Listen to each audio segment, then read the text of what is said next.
جس وقت لشکر قریب ہوا تو یمن کے قبائل میں سے ایک قبیلہ جو سب سے آگے تھا،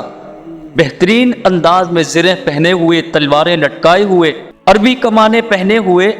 آپ رضی اللہ تعالیٰ عنہ کی خدمت میں حاضر ہوئے۔ اور سب سے پہلے حاضر ہونے والا جو قبیلہ تھا وہ قبیلہ حمیر تھا،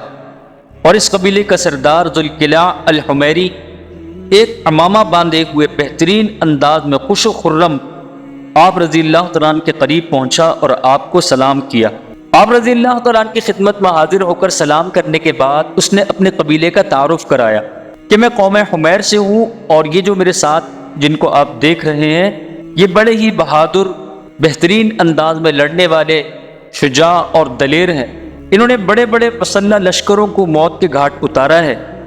اور ہمارے لیے خوشی کی بات ہے کہ ہم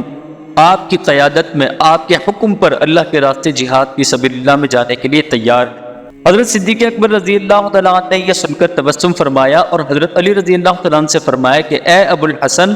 آپ نے رسول اللہ صلی اللہ علیہ وسلم نے یہ نہیں سنا تھا کہ جس وقت قبیلہ حمیر اپنے اہل و عیال کے ساتھ آئے گا تو مسلمانوں کو ان کی فتح کی خوشخبری سنا دینا کہ تمام مسلمان مشرکین پر فتح پا لیں گے۔ حضرت علی رضی اللہ تعالیٰ عنہ نے فرمایا بالکل آپ نے سچ فرمایا خلیفہ رسول اللہ صلی اللہ علیہ وسلم، اللہ کے رسول صلی اللہ علیہ وسلم نے اسی طرح فرمایا۔ اس کے بعد دوسرا قبیلہ حاضر خدمت ہوا جو کہ بہترین نہایت عمدہ قیمتی گھوڑوں پر سوار تھے اور باریک نیزہ ہاتھ میں لیے ہوئے قیس بن حبیرہ المردی کی قیادت میں پہنچا۔ یہ سردار بھی حضرت ابوبکر صدیق رضی اللہ تعالیٰ عنہ کے قریب آیا اور آپ کو سلام کیا اور اس کے بعد اپنے قبیلے کا تعارف کرایا۔ ہر قبیلے نے ایک ایک کر کے اپنا تعارف کروایا تو جناب سیدنا صدیق اکبر رضی اللہ تعالیٰ عنہ یہ تمام حال دیکھ کر بے انتہا خوش ہوئے اور اللہ تعالیٰ کا شکر ادا کیا۔ مدینہ طیبہ کے ارد گرد ہر ایک قبیلے نے علیحدہ علیحدہ پڑاؤ ڈالا، اور ایک جمع کثیر، ایک بہت بڑی فوج کی تعداد جمع ہو گئی، اور اس جمع کثیر اور تعداد زیادہ ہونے کی وجہ سے کھانے پینے میں کفایت اور جگہ کی کمی بھی محسوس ہونے لگی۔ گھوڑوں کے دانے اور چارہ پانی میں بھی کچھ کمی آئی۔ تو یہ دیکھ کر جتنے بھی قبائل وہاں جمع ہوئے ہوئے تھے سب نے آپس میں مشورہ کیا کہ ہم کیوں نہ خلیفہ رسول اللہ صلی اللہ علیہ وسلم کے پاس جا کر یہ سارا ماجرا، سارے حالات بیان کریں۔ یہ رش بہت زیادہ بڑھ گیا ہے، اس لیے افراد بھی پریشان ہو رہے ہیں، جانور بھی پریشان ہو رہے ہیں، تو ہمیں اس بارے میں آپ سے مشورہ کرنا چاہیے۔ وہ سب کے سب مل کر آپ رضی اللہ تعالیٰ عنہ کی خدمت میں حاضر ہوئے، سلام کیا، اور پھر خاموشی سے بیٹھ کر ایک دوسرے کو دیکھنے لگے کہ آخر بات کون کرے گا۔ ہمت کر کے سب میں سے ایک شخص نے بات کی اور اس نے کہا کہ اے خلیفہ رسول اللہ صلی اللہ علیہ وسلم، آپ نے ہمیں جس کام کے لیے حکم فرمایا ہم نے اس کو اللہ تعالیٰ اور اس کے رسول صلی اللہ علیہ وسلم کی اطاعت اور جہاد کے شوق میں فوراً قبول کر لیا، اور اب اللہ کے فضل سے ہمارے لشکر پوری طرح تیار ہو چکے ہیں، جنگ کی پوری تیاری ہو چکی ہے، لہٰذا آپ حکم فرمائیں کہ ہم روانہ ہو جائیں، کیونکہ یہاں پر رش اتنا زیادہ پڑ چکا ہے کہ جانور بھی پریشان ہو رہے ہیں اور لشکر والے بھی پریشان ہو رہے ہیں۔ اگر آپ کا جنگ کا ارادہ ہے تو ہمیں حکم فرمائیں تاکہ ہم روانہ ہو جائیں، اور اگر آپ کی رائے تبدیل ہوئی ہے یا کوئی اور حکم آپ فرمائیں گے تو ہم اس وقت تک کے لیے اپنے وطن کی طرف لوٹ جاتے ہیں۔ حضرت سیدنا صدیق اکبر رضی اللہ تعالیٰ عنہ جب یہ ساری گفتگو سن چکے تو فرمایا کہ اے ساکنین مکہ معظمہ، اللہ کی قسم میں تمہیں تکلیف نہیں دینا چاہتا، بلکہ میرا خیال تو صرف یہ تھا کہ بس لشکر مکمل ہو جائے تو پھر اس کے بعد ہم انشاءاللہ روانہ ہوتے ہیں۔ حضرت ابوبکر صدیق رضی اللہ تعالیٰ عنہ اس کے بعد فوراً کھڑے ہوئے اور پیدل ہی دیگر حضرات کے ساتھ، جن میں حضرت عمر فاروق رضی اللہ تعالیٰ عنہ، حضرت عثمان غنی رضی اللہ تعالیٰ عنہ، حضرت علی المرتضی رضی اللہ تعالیٰ عنہ، سعید بن زید رضی اللہ تعالیٰ عنہ، عمر بن نفیل قبیلہ اوس و خزرج، ان کے لوگ ساتھ آپ رضی اللہ تعالیٰ عنہ کے موجود تھے۔ تو آپ مجاہدین کے لشکر کے پاس پہنچے مدینہ طیبہ سے باہر، تو لوگوں نے آپ کو جیسے ہی دیکھا تو فوراً اللہ اکبر کے نعرے لگانا شروع کر دیے، اور اللہ اکبر کے فلک شگاف نعروں سے آپ رضی اللہ تعالیٰ کا استقبال کیا۔ تکبیر کی گونج اپنی کثرت اور زور کی وجہ سے پہاڑوں سے ٹکرا رہی تھی۔ تکبیر کا جواب پہاڑوں نے تکبیر سے ہی دیا۔ حضرت صدیق اکبر رضی اللہ تعالیٰ ایک بلند مقام پر کھڑے ہوئے تاکہ آپ سب کو نظر آ سکیں۔ لشکر کی کثرت کی وجہ سے زمین کا چپا چپا بھرا ہوا نظر آ رہا تھا۔ یہ سارا منظر دیکھ کر آپ کا چہرہ مبارک خوشی سے دمک اٹھا اور زبان پر یہ دعا جاری ہوئی، اے اللہ ان لوگوں کو صبر کا مادہ عطا فرما اور ان کی مدد کر اور انہیں کفار کے پنجے میں اسیر نہ فرما۔ دعا کے بعد آپ نے سب سے پہلے یزید بن ابی سفیان کو بلا کر ایک فوجی نشان عطا کر کے 1000 سواروں پر سردار مقرر کر کے اور ان کے بعد ربیعہ ابن عامر جو بہترین شاہ سوار تھے 1000 پر انہیں بھی امیر مقرر فرمایا اور ایک فوجی نشان مرحمت فرمایا۔ اور اس کے بعد آپ نے یزید بن ابی سفیان سے فرمایا کہ یہ ربیعہ بن عامر بڑی قدر و منزلت، بزرگی اور شرافت والے آدمی ہیں، تم ان کی شجاعت، حملہ آوری، مردانگی اور رائے سے خوب واقف ہو، تو میں نے ان کو تمہارے ساتھ تمہیں ان پر حاکم مقرر کر دیا ہے۔ تمہیں چاہیے کہ ان کو بطور ہر اول لشکر کے آگے رکھنا، ان سے مشورہ کرنا اور ان کی رائے کے خلاف کوئی بھی کام مت کرنا۔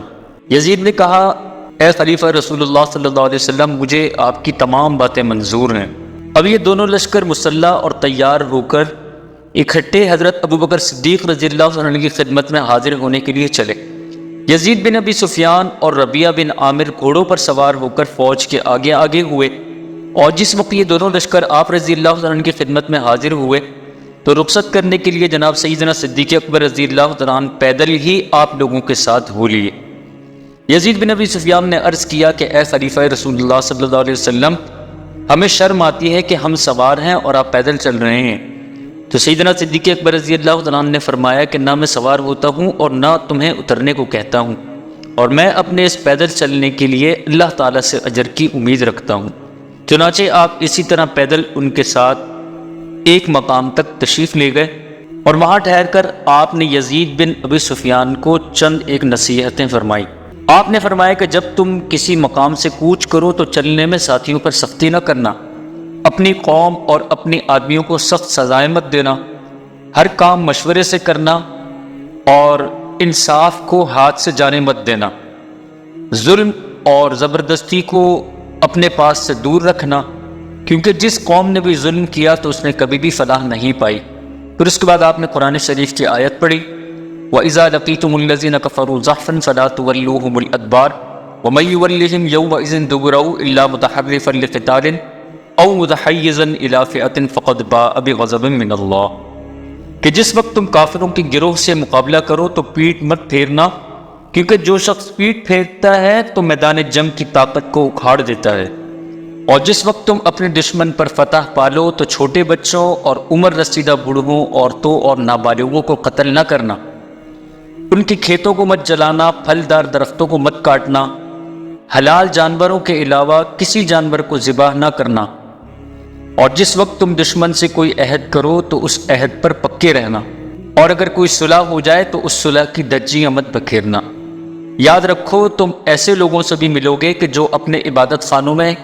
گوشہ نشینی اختیار کیے ہوئے ہوں گے، تو ان کا بھی خاص خیال رکھنا۔ اور تمہیں ایک ایسی قوم بھی ملے گی کہ جس کے افراد شیطان کا گروہ ہوں گے، وہ اپنا سر منڈاتے ہوئے ہوں گے، اور ان کا سر ایسا منڈا ہوا ہوگا جیسے سنگخارا جانور کا گھر ہوتا ہے۔ ان لوگوں کے سر پر تلوار تیز کرنا اور اس وقت تک کرنا جب تک کہ وہ اسلام نہ قبول کر لیں یا ذلیل ہو کر جزیہ نہ دے دیں، اس وقت تک ان کو نہ چھوڑنا۔ اب میں تمہیں اللہ کے سپرد کرتا ہوں، فی امان اللہ۔ یہ کہہ کر آپ نے ان سے مصافحہ کیا، معانقہ کیا، اور ان کے بعد ربیعہ بن عامر سے مصافحہ کر کے فرمایا، ربیعہ بن عامر، تم بنی اسفر کے مقابلے میں اپنی شجاعت دکھانا اور اپنی عقل مندی ظاہر کرنا، اللہ تعالیٰ تمہیں تمہارے ارادوں میں کامیاب فرمائے اور تمہیں ہم سب کو بخشش عطا فرمائے۔ اس کے بعد لشکر اسلام منزل مقصود کی طرف روانہ ہوا، اور حضرت ابوبکر صدیق رضی اللہ تعالیٰ عنہ اپنے ساتھیوں کے ہمراہ مدینہ طیبہ کی طرف لوٹ گئے۔ یزید بن ابی سفیان مدینہ شریف سے ابھی تھوڑی ہی دور نکلے تھے کہ آپ نے چلنے میں تیزی کی، تو ربیعہ بن عامر نے اعتراض کیا کہ خلیفہ رسول اللہ صلی اللہ علیہ وسلم نے آہستہ آہستہ کا چلنے کا حکم دیا تھا، لہذا چلنے میں سختی نہ کریں۔ تو یزید بن ابی سفیان نے کہا کہ آپ بالکل صحیح فرما رہے ہیں کہ سیدنا صدیق اکبر رضی اللہ عنہ نے ہمیں ایسا ہی حکم دیا تھا، لیکن ہمیں جنگ کے لیے روانہ کر دیا ہے اور ابھی پیچھے سے مزید فوج آنے کا ارادہ رکھتی ہے، تو اس لیے میں چاہتا ہوں کہ ہم شام میں سب سے پہلے پہنچ کر وہاں پر اپنا قیام کر لیں۔ ممکن ہے کہ دوسرے لشکر کے سامنے اور ملنے تک ہم کچھ فتح ہی حاصل کر لیں، جس سے ہمیں 3 طرح کے منافع حاصل ہو جائیں گے، اور وہ 3 منافع یہ ہیں کہ اللہ اور اس کے رسول صلی اللہ علیہ وسلم کی رضامندی، اپنے خلیفہ رسول اللہ صلی اللہ علیہ وسلم کی خوشنودی، اور تیسرا غنیمت کا مال۔ یہ سن کر ربیہ نے کہا جس طرح آپ کی خوشی ہو، چلیے میں آپ کی بات پر رضامند ہوں۔